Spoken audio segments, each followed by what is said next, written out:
Hello hello hello. तो कैसे हैं आप लोग? सॉरी, क्योंकि वीडियो थोड़ा लेट हो रहा है, लेकिन चलिए कुछ ही मिनटों में सीखते हैं लाइट, रिफ्लेक्शन ऑफ लाइट। ये सब जानने से पहले हमें जानना होगा कि भैया लाइट आखिर क्या होता है, क्या है आखिर लाइट। तो अगर बहुत साइंटिफिक भाषा में बोले तो ये इलेक्ट्रोमैग्नेटिक वेव या फिर फिनोमेनन है। अगर हम क्वांटम फिजिक्स में जाएं तो इट इज़, ये ना वेव है ना पार्टिकल है। अगर थोड़ा अपना लेवल नीचे करें तो light is a form of energy जिसके कारण हम चीज़ों को देख पाते हैं। ठीक है। रिफ्लेक्शन आपने बचपन में पढ़ा ही होगा। मान लीजिए किसी बंदे का सर गंजा कर दिया गया, रहने दो कुछ ज़्यादा हो जाएगा, ठीक है। मान लीजिए ये एक मिरर है और ये एटमॉस्फेयर में रखा है, इसलिए ये एयर है। एयर क्या है? एक मीडियम है। ये मिरर क्या है? मिरर भी एक मीडियम है, ठीक है। अब यहाँ हमने टॉर्च नहीं, लेज़र लाइट को जलाया। लाइट आई इस तरह से, यहाँ टकराया और वापस चली गई। यही जो बाउंस हुआ, लाइट जो बाउंस हुआ, इसी बाउंसिंग बैक ऑफ लाइट को ही रिफ्लेक्शन कहते हैं। एक और चीज़ है bouncing back of light, but in same medium after striking surface. अब भैया स्ट्राइक करेगा तभी बाउंस करेगा। बाउंस कहाँ करेगा? सेम मीडियम में बाउंस करेगा, ठीक है। ये हो गया अपना रिफ्लेक्शन। अब हमें पता है अगर किसी ऑब्जेक्ट पे लाइट पड़ेगा ही नहीं तो हम उसको देख ही नहीं पाएंगे। होता क्या असल में, मान लीजिए ये कोई ऑब्जेक्ट है, ये लाइट आया, ये अगर लाइट हमारे आँखों तक, इसके ऊपर टकरा के हमारे आँखों तक पहुँचेगी, तब कुछ प्रक्रिया होती है जिसके कारण हम इस ऑब्जेक्ट को देख सकते हैं। बट ये सबसे पहले लाइट यहाँ टकराना तो पड़ेगा। अगर टकराएगा ही नहीं तो दिखेगा क्या? घंटा? हाँ बताओ। मतलब कंक्लूज़न इज, टकराना ज़रूरी है तभी हम किसी चीज़ को देख सकते हैं। अब आते हैं ल्यूमिनस ऑब्जेक्ट पे भैया। तो दो चीज़ें हैं, इस ऑब्जेक्ट के पास क्या इसकी खुद की लाइट थी? ये लाइट किसी एक सोर्स से आ रहा था। मान लो यहाँ पे हमने एक टॉर्च लगा लिया तो किसी एक सोर्स के कारण लाइट यहाँ टकराया तो हमारे आंखों पे गई। लेकिन कुछ ऐसे भी ऑब्जेक्ट होते हैं जिनको कोई सोर्स का ज़रूरत नहीं पड़ता है, टॉर्च मारने का ज़रूरत नहीं पड़ता है हमको देखने के लिए। जैसे कि हीट, आग, फायर। फायर को देखने के लिए क्या हमें टॉर्च की ज़रूरत पड़ती है? नहीं ना, वो खुद से ही अपने अंदर से लाइट को इमिट करते हैं, तो वही कहलाता है ल्यूमिनस ऑब्जेक्ट। ऐसे चीज़ें जो कि खुद इमिट देयर ओन लाइट, खुद का लाइट इमिट करे जिनके कारण हमको देख पाएंगे। लेकिन अगर वही बात करें नॉन ल्यूमिनस ऑब्जेक्ट की, तो वो रिफ्लेक्शन के कारण ही दिखेंगे हमको। रिफ्लेक्शन के बिना घंटा कुछ नहीं हमको दिखने वाला है, ठीक है भैया। चलिए आगे बढ़ते हैं। अब आता है हमारा पार्ट, प्लेन मिरर का स्ट्रक्चर कैसा होता है। प्लेन मिरर का आखिर स्ट्रक्चर होता क्या है, इसको हम डिटेल में आज जानने वाले हैं। तो एक बार मैं यहाँ कुछ ड्रॉ कर लेता हूँ, ठीक है। और कुछ ऐसा ऐसा भी होता है, इतना ठीक है। देखिए प्लेन मिरर का स्ट्रक्चर हम देख रहे हैं, मेड ऑफ ग्लास प्लेट। ये हमको पता है, अगर मिरर है तो भैया ग्लास का तो बनेगा ही glass plate. One side polished, इसका एक साइड पॉलिश्ड होता है जहाँ पे लाइट रिफ्लेक्ट करती है, ऐसे जाके से खच से वापस आ जाती है।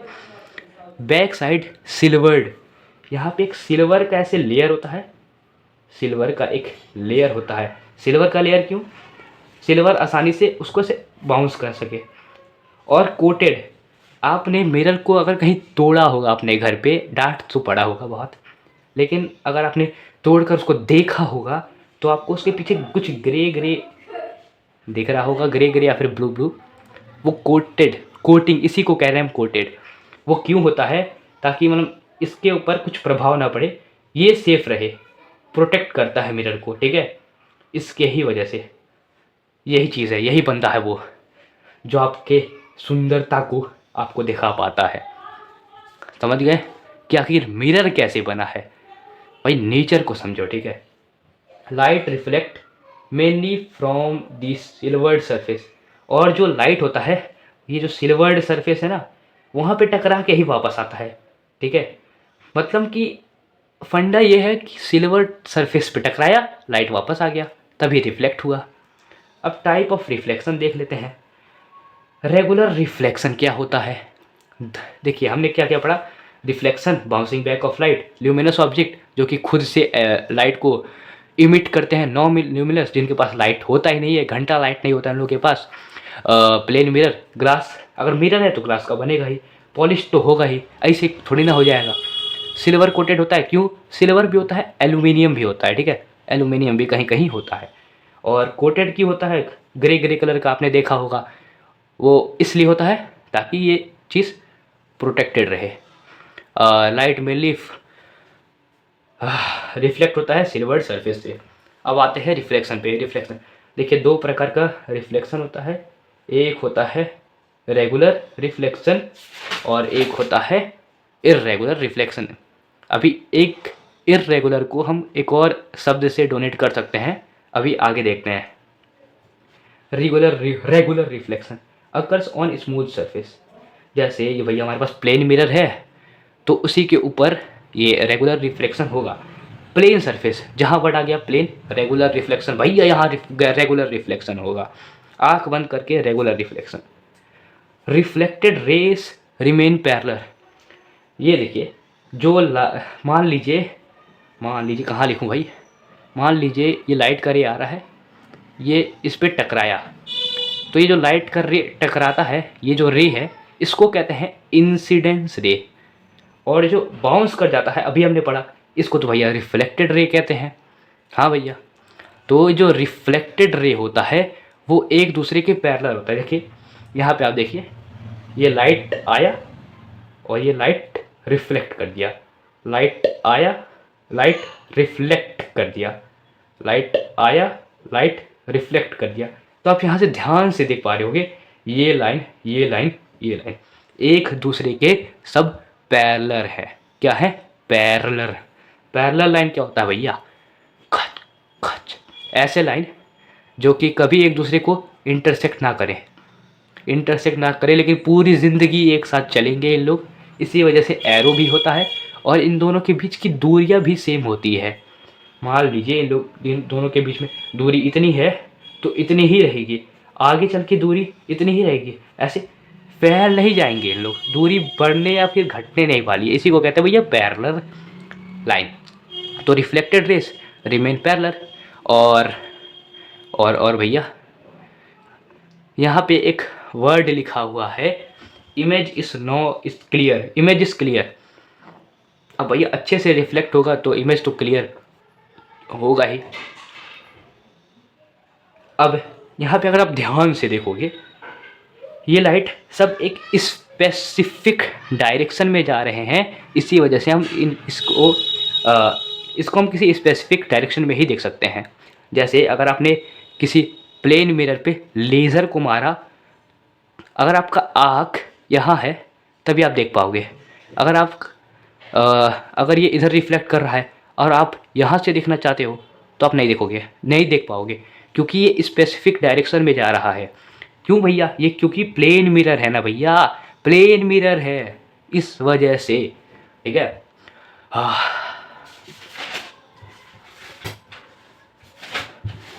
देखो रेगुलर रिफ्लेक्शन क्या होता है, ध्यान से समझो। इमेजिन करो, क्या करो, इमेजिन अपने हाथ में एक शीशा लो, अकर ऑन स्मूथ सरफेस है। क्या शीशा स्मूथ होता है? हाँ होता है। प्लेन भी होता है, ठीक है भैया। Reflected rays remain parallel, reflected rays parallel होती हैं, एक दूसरे के पैरेलल होती हैं, ठीक है। इमेज इज क्लियर, अब भड़िए अच्छे तरीके से रिफ्लेक्ट करेगा तो इमेज भी क्लियर होगा। Seen only on specific direction, एक ही डायरेक्शन में चलेंगी तो एक ही डायरेक्शन में दिखेंगी। और अब आते हैं इर्रेगुलर रिफ्लेक्शन को हम डिफ्यूज्ड रिफ्लेक्शन भी कहते हैं। देखते हैं क्या होता है। अगर कहीं एग्जाम में बोल दिया डिफ्यूज्ड रिफ्लेक्शन बताओ क्या होता है, तो आप कह सकते हो इर्रेगुलर रिफ्लेक्शन को ही डिफ्यूज्ड रिफ्लेक्शन कहते हैं। तो अन्य अंक, जोक सपाट, अकर्स ऑन रफ सरफेस।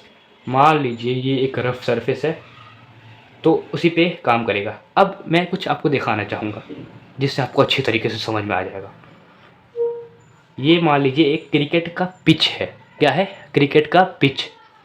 आपने बॉल मारा, बॉल फेंका बैट्समैन को और ये ऐसे बाउंस करके चला गया, फिर से फेंका इसी पॉइंट पे, ऐसे बाउंस करके चला गया, एक स्पेसिफिक डायरेक्शन में जा रहा है। वहीं अगर आपका पिच थोड़ा सा टेढ़ा मेढ़ा होगा, टेढ़ा मेढ़ा अगर पिच होगा तो कभी आप यहाँ फेंकोगे यहाँ जाएगा, फेंकोगे कहीं यहाँ चल जाएगा, फेंकोगे यहाँ चल जाएगा। तो रफ सरफेस पे देखो, आप यहाँ प्लेन था तो स्पेसिफिक डायरेक्शन में जा रहा था, यहाँ पे प्लेन नहीं है तो स्पेसिफिक डायरेक्शन में नहीं जा रहा है, कहीं भी इधर उधर चाहे जहाँ मन कर रहा है उसका वो चला जा रहा है। कुछ वैसा ही इर्रेगुलर रिफ्लेक्शन में भी है। रफ सरफेस पे होता है जैसे कि बॉल, बस यहाँ बॉल की जगह पे हमारे पास रेस आ जाती हैं। Rays scatter in many direction. Rays, ये जो लाइट का रे आता है, कोई इधर चला जाता है, कोई इधर चला जाता है, कोई लाइट आया भैया इधर चला गया, ठीक है। सारे के सारे लाइट अलग अलग डायरेक्शन में स्कैटर कर जाते हैं, ठीक है। और अब इधर उधर जा रहे हैं तो इमेज क्लियर, क्या कहें, इमेज बनता ही नहीं है। अब दीवार के सामने खड़े रहोगे तो क्या आपको उस दीवार के अंदर अपना इमेज दिखेगा? नहीं दिखेगा ना। और इसी के कारण हम इस चीज़ को देख सकते हैं, help us see object around us. Irregular reflection के कारण ही ऑब्जेक्ट्स को हम देख सकते हैं। यो भैया, ये अलग अलग डायरेक्शन में जाएगा, आपका आँख यहाँ पे है तब भी दिखेगा, यहाँ पे है तब भी दिखेगा, यहाँ पे है तब भी दिखेगा। Help us see object around अस, ऑब्जेक्ट्स को देखने में मदद करता है। अब इम्पोर्टेंट्स कुछ पॉइंट हैं, देख लेते हैं। देखिए, इंसिडेंट रे क्या होता है? इनकमिंग लाइट रे, जो लाइट आती है, आपने टॉर्च को जलाया, खच्चे से लाइट का स्पीड है 3 × 10⁸ के स्पीड से, फुल स्पीड में लाइट चलते हुए आता है और खच रिफ्लेक्ट कर देता है, बाउंस हो जाता है। तो ये जो लाइट यहाँ से लेके, मतलब सोर्स से लेकर स्ट्राइक करने के बीच में ये जो पूरा रे है, इसी को इंसिडेंट रे कहते हैं। जो इनकमिंग लाइट रे होता है उसी को इंसिडेंट रे कहते हैं। अब पॉइंट ऑफ इंसिडेंस का मतलब क्या होता है? ऐसा पॉइंट जहाँ पे इंसिडेंट रे आके टकराता है। रिफ्लेक्टेड रे क्या होता है? वही जो रे रिफ्लेक्शन के बाद हमको मिलता है, रिफ्लेक्शन के बाद हमको जो रे मिलता है उसको रिफ्लेक्टेड रे कहते हैं। नॉर्मल क्या होता है? अब ये है हमारे पास पॉइंट ऑफ इंसिडेंस, ये था इंसिडेंट रे, ये था reflected ray. Point of incidence कहेंगे इसको। उसी जगह पे अगर हम एक परपेंडिकुलर बना दे, ये सिंबल होता है परपेंडिकुलर का। अगर परपेंडिकुलर लाइन बना दे पॉइंट ऑफ इंसिडेंस पे, तो इस लाइन को हम कहेंगे नॉर्मल। क्या कहेंगे भैया? इस लाइन को कहेंगे हम नॉर्मल। अब आता है एंगल ऑफ इंसिडेंस। ये नॉर्मल है, याद करो, normal normal normal, incident ray, reflected ray, ठीक है। अब एंगल ऑफ इंसिडेंस क्या होता है? ये नॉर्मल और ये इंसिडेंट रे, इन दोनों के बीच में जो एंगल बनता है उसी को कहते हैं एंगल ऑफ इंसिडेंस। और उसी के साथ साथ ये रिफ्लेक्टेड रे जो है, ये रिफ्लेक्टेड रे और ये नॉर्मल रे, उनके बीच में जो एंगल बनता है उसको कहते हैं एंगल ऑफ रिफ्लेक्शन, ठीक है। सब बढ़िया, आगे बढ़ते हैं। ये दो पॉइंट को समझने से पहले ये कुछ लॉ हैं रिफ्लेक्शन के, उसको देख लेते हैं। ये नॉर्मल है ना, तो ये angle I, incident ray, angle of incidence जो होता है, ये जो एंगल ऑफ इंसिडेंस है ये हमेशा इक्वल होता है एंगल ऑफ रिफ्लेक्शन के। एंगल ऑफ इंसिडेंस इक्वल होता है एंगल ऑफ रिफ्लेक्शन के। एक बार खुद आप समझो, जितने डिग्री पे ये ऐसे आया उतने ही डिग्री पे ऐसे चला जाता है ये, क्योंकि ये भैया प्लेन है, तो एंगल आई एंगल आर के इक्वल हो गया। आप अगर थोड़ा कॉमन सेंस लगाओ तो आपको ये समझ में आ जाएगा एकदम ईजीली। और ये जो इंसिडेंट रे है, रिफ्लेक्टेड रे है, नॉर्मल रे, ये सारी के सारे रे सेम प्लेन पे होते हैं। जैसे ये इंसिडेंट रे, ये रिफ्लेक्टेड रे, ये नॉर्मल रे, सब के सब मेरे कॉपी के ऊपर हैं, ठीक है, सब के सब एक ही प्लेन पे होंगे, जैसे कि यहाँ पे भी मेरी कॉपी के ऊपर है। अब देखते हैं plane of incidence.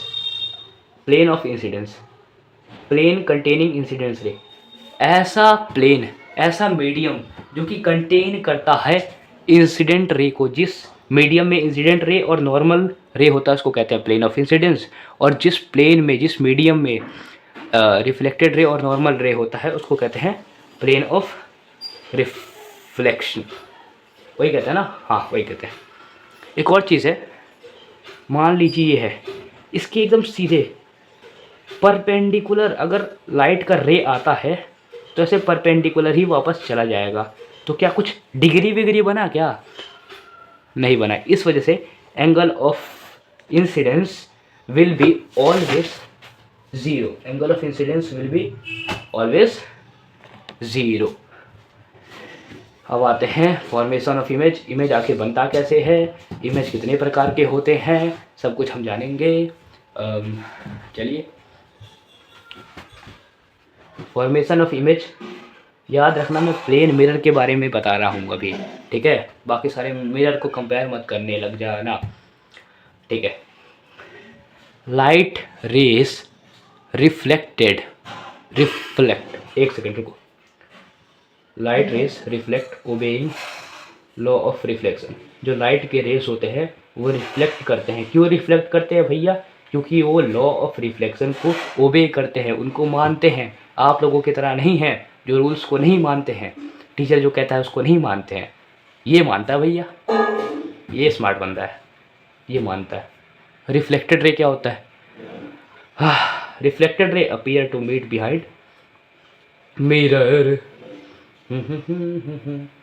Reflected ray appear to meet behind mirror. आपको ऐसा लगता है कि जो रिफ्लेक्टेड रे है वो मिरर के पीछे जाके मिल रही हैं, मिरर के पीछे जाके मिल रही हैं। और मिरर के पीछे जाके कई बार आपने देखा होगा, मान लीजिए कोई ये मिरर है, ऐसे आई, ये कोई ऑब्जेक्ट है, ये गया तो ये रिफ्लेक्टेड रे इधर आ गया तो मिरर के पीछे चला गया ना। कभी कभी आपको लगता है वो एक दूसरे से जाके मिल रही है, कहाँ पे? बिहाइंड मिरर, मिरर के बिहाइंड वो जाके मिलती हैं रिफ्लेक्टेड रे। और आपको कोई इमेज कब दिखाई बता रहा था कि इमेज आखिर बनती कब है? जब ये कोई दो रे, कोई भी एटलीस्ट दो रेस जब एक दूसरे से टकराती हैं तब इमेज का फॉर्मेशन होता है। जब रेस टकराती हैं 2 या फिर 2 से ज़्यादा तब कोई इमेज का फॉर्मेशन होता है। Image reflected ray appear to meet behind mirror. इसी वजह से हम एक इमेजिनरी, हम मानते हैं कि भैया वो पीछे जाके कहीं मिल रही हैं तब इमेज हमारा बन रहा है। इमेज फॉर्म्ड इस वर्चुअल, इमेज जो बनता है अगर वो मिरर के पीछे जाके बन रहा है तो वो वर्चुअल है और उसको हम स्क्रीन के ऊपर ऑब्टेन नहीं कर सकते हैं। स्क्रीन के ऊपर उसको हम ऑब्टेन नहीं कर सकते हैं क्योंकि वो मिरर के पीछे जाकर बन रहा है। अब आता है रियल इमेज। आप खुद ही समझो कि ये मिरर है, ये लाइट आया, ये ऑब्जेक्ट है, मिरर के पीछे जाके बन रहा है और स्क्रीन यहाँ पे लगा दिया हमने, तो क्या यहाँ पे कुछ बन रहा है? ये तो खाली ही रहेगा क्योंकि मिरर इमेज तो यहाँ पे बन रहा है, इसलिए इमेज वर्चुअल है। वर्चुअल क्यों है अभी हम देखेंगे, वर्चुअल क्यों है। वर्चुअल इमेज का कैरेक्टरिस्टिक्स क्या होता है? रियल इमेज देख लेते हैं। Formed by actual meeting of rays. देखो असली में जब रेस मिलती हैं, ये तो हमने इमेजिनरी बना दिया है। यहाँ पे हमने लिखा था ना अपीयर्स टू मीट, अपीयर मतलब कि हमको लगता है कि मिल रही हैं कहीं पीछे जाकर, रियल में वो नहीं मिलती हैं। इसी वजह से हम इसको डॉटेड लाइन से भी इस तरह से रिप्रेजेंट करते हैं, लेकिन इसको एकदम परफेक्ट लाइन। तो सच में रेस मिलती हैं तब रियल इमेज बनता है और इसको हम किसी भी स्क्रीन के ऊपर ऑब्टेन कर सकते हैं क्योंकि ये मिरर के अंदर नहीं बन रहा होता है। यूजुअली इन्वर्टेड, यूजुअली ये इन्वर्टेड बनता है। इन्वर्टेड का मतलब उल्टा बनता है, मतलब कि अगर आप ऐसे खड़े हो तो आपका इमेज कुछ ऐसा बनेगा। एग्जाम्पल कॉनकेव मिरर, आप इसका एग्जाम्पल ले सकते हो। कॉनकेव मिरर, हाँ ले सकते हो, लेकिन कॉनकेव मिरर के अंदर भी एक केस है जिसके अंदर एक वर्चुअल इमेज बनता है। Virtual image formed by apparent meeting of rays, इसके अंदर सच में रेस मिलती नहीं है। हम वर्चुअली, आपने आजकल सुना होगा बहुत ज़्यादा VR ग्लासेस, इसका मतलब होता है वर्चुअल रियलिटी ग्लासेस। तो वर्चुअल मतलब कि मतलब वो सच्चाई नहीं है, आपको बस लग रहा है कि वो चल रहा है हमारे सामने। कुछ वैसा यहाँ पे भी है कि आप रियल में रेस मिलती नहीं है, लेकिन हम मानते हैं कि रेस भैया मिल रही हैं पीछे जाकर। और वर्चुअल इमेज होता है वो सीधा होता है, मतलब कि अगर ऑब्जेक्ट इस तरह से खड़ा है तो इसी तरह से खड़ा रहेगा। एग्जाम्पल हम ले सकते हैं प्लेन मिरर और कॉन्वेक्स मिरर, ये दोनों मिरर वर्चुअल इमेज बनाती हैं। भाई position of image, image distance, मान लो ये मिरर है, ये मिरर है, ये जो है ये मिरर है और ये आप खड़े हो, तो इसके और इसके बीच में जो जितना डिस्टेंस होगा, और ये इमेज के पीछे आपका चित्र बना हुआ है, चित्र, ये आप खड़े हो तो इमेज के अंदर आपका चेहरा होगा, आपका शरीर होगा, तो यहाँ से लेके यहाँ तक का जितना दूरी होगा वो इक्वल होगा यहाँ से लेके यहाँ तक के दूरी के, ठीक है। It lies on normal from object, मतलब कि अगर आप यहाँ खड़े हो, ये मिरर ये, तो आप अगर आप यहाँ खड़े हो तो आपका इमेज एकदम सीधे आपके सामने बनेगा, यहाँ नहीं बनेगा, या तो यहाँ नहीं बनेगा, मतलब सीधे बनेगा, स्ट्रेट नॉर्मल परपेंडिकुलर सीधे ऐसे आपके सामने बनेगा, मतलब लेफ्ट राइट कहीं नहीं बनेगा, ऐसा बोलने का मैं चाहता हूँ। इफ़ ऑब्जेक्ट मूव डिस्प्लेस्ड, अगर ऑब्जेक्ट मिरर से दूर जाता है, मान लो यहाँ पे आ गया, तो ये जो मिरर के पीछे जो चित्र बना है आपका वो भी पीछे आ जाएगा। आप चाहो तो घर पे ट्राई कर सकते हो। Characteristics of image in plane mirror, अब भैया प्लेन मिरर में कैरेक्टरिस्टिक्स जो इमेज बनता है प्लेन मिरर के अंदर वो कैसा होता है। पहला चीज़ तो वो वर्चुअल होता है। क्यों वर्चुअल होता है? क्योंकि मिरर असल में मीट नहीं करता है और उसको हम किसी स्क्रीन के ऊपर नहीं ला सकते हैं, वो मिरर के पीछे बनता है। इरेक्ट मतलब कि सीधा, और मैंने 1 लिखा तो 1। सेम साइज ऑफ ऑब्जेक्ट, अगर आपका साइज़ इतना है, ये मिरर है और ये इमेज का साइज़ है, तो आपका साइज़ मिरर के अंदर जो इमेज बना है वो दोनों का साइज़ भी इक्वल होगा। और लिटरली इन्वर्टेड, इसको हम समझेंगे कि लिटरली इन्वर्टेड क्या होता है। और आखिरी पॉइंट है डिस्टेंस। डिस्टेंस मतलब यहाँ से यहाँ की दूरी और यहाँ से यहाँ की दूरी, मतलब आपका दूरी मिरर से और मिरर का दूरी आपके चित्र से, दोनों का दूरी सेम होगा। अब लिटरल इन्वर्जन क्या होता है? जैसे आपने लिखा L, जैसे आपने लिख दिया L, तो L को अगर आप मिरर के अंदर देखेंगे तो वो इमेज कुछ ऐसा बनेगा। मतलब अगर राइट साइड में कुछ अगर आपको यहाँ पे इसका ये राइट साइड में है तो ये इमेज के अंदर लेफ़्ट साइड हो जाएगा। लेफ़्ट से राइट इंटरचेंज हो जाता है मिरर के अंदर, उसी को कहते हैं लिटरल इन्वर्जन। अगर आप बुक के अंदर देखेंगे तो इसका डेफिनेशन लिखा हुआ है, interchange of left and right side in the image of an object in a plane mirror is called lateral inversion. वो जो काया पलट हो जा रहा है ना, उसी को लिटरल इन्वर्जन कहते हैं। अब एग्जाम्पल अगर देखें तो आप एम्बुलेंस की अगर व्हीकल को देखोगे तो जो हमारा एम्बुलेंस है उसमें एम्बुलेंस उल्टा लिखा हुआ होता है इस तरह से, जैसे ये A हो गया, M तो ऐसा ही रहेगा, B कुछ ऐसा बन जाएगा, U ऐसा बन जाएगा, L ऐसा बन जाएगा, A ऐसा बन जाएगा, N कुछ ऐसा बन जाएगा, N कैसा बनेगा भाई, N ऐसा बन जाएगा, C ऐसा बन जाएगा, E ऐसा बन जाएगा। तो इस तरह से लिखा जाता है। क्यों ऐसा लिखा जाता है? क्योंकि अगर मान लीजिए ये एम्बुलेंस है, यहाँ पे मेरा कार है, एम्बुलेंस को इधर जाना है, तो मैं अपने साइड मिरर में देखूंगा तो मुझे ये जो एम्बुलेंस लिखा हुआ है ना उल्टा, वो मुझे सीधा दिखने लग जाएगा, जिसके कारण मुझे पता चल जाएगा कि पीछे एम्बुलेंस खड़ा है, भैया गाड़ी साइड कर लो। वरना यमराज खुश हो जाएंगे। अब कुछ ऐसे लेटर होते हैं जिनका सिमेट्री ही ऐसा होता है, जैसे AHIM, जिनको अगर हम उल्टा भी कर दें तब भी वो ऐसे का ऐसा ही दिखेगा। जैसे L है, L को उल्टा कर दिए तो कुछ अजीब ही दिखने लगा, लेकिन ये इनके साथ ऐसा नहीं होता है। अगर आपको इमेज बनाना है तो कैसे बनेगा ये मिरर, ये आपका ऑब्जेक्ट है AB, आप B पॉइंट से दो रेस को ले जाओ, खिचक खिचक, A पॉइंट से दो रेस को ले जाओ, खिचक खिचक। अब आप ये जो रेस हैं इनके ही डिस्टेंस पे ऐसे मिरर के पीछे लाओ, मिरर के पीछे लाओ, ये डॉटेड रहेगा, मिरर के पीछे जो लाइन रहेगा वो डॉटेड रहेगा। मैं आपको दिखाने के लिए इसे डार्क कर दिया हूँ। डॉटेड लाओ, डॉटेड लाओ, सेम पॉइंट पे मिलेगा। फिर यहाँ से डॉटेड लाओ, डॉटेड लाओ, सेम पॉइंट पे मिलेगा। इसको नाम दो A डैश, ये B डैश। तो आप ऑब्जर्व करोगे कुछ ऐसा ही इमेज, मतलब इसी प्रक्रिया से इमेज आपका मिरर के अंदर भी बनता है। ठीक है, तो ख़त्म करते हैं। चलिए मिलते हैं बाद में। अब थ्रस्ट देखते हैं क्या होता है अगला। अगर मेरा मूड किया तो मैं बनाऊंगा, मूड नहीं किया तो मैं नहीं बनाऊंगा। तो बाय।